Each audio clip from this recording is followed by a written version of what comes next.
Ένα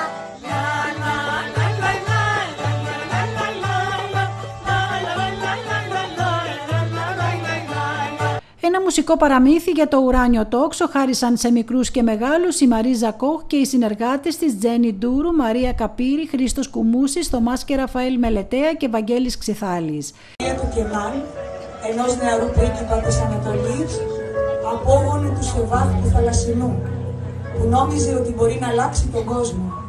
Αφετηρία του παραμυθιού ήταν η ελιά της Μαρίζας στην Καρδαμήλη.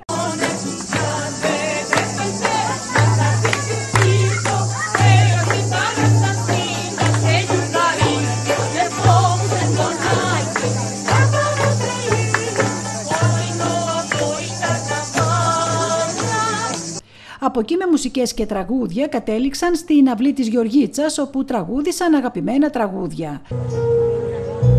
Στη Ανατολή στα μέρη, μια φορά και έναν καιρό, ήταν αδειό το κεφάλι, χλιασμένο το νερό. Στη Μοσούλη, στην Πασόρα, στην παλιά η Γερμανία, πικραμένα κλαίνε τώρα, της ερημούδα παιδιά. Την εκδήλωση συνδιοργάνωσαν το Κέντρο Βιωματικής Μουσικής Κίνησης και Λόγου Μαρίζας Κοχ και το Πολιτιστικό Σωματείο για την Τέχνη και τη Φύση Ναρτούρα.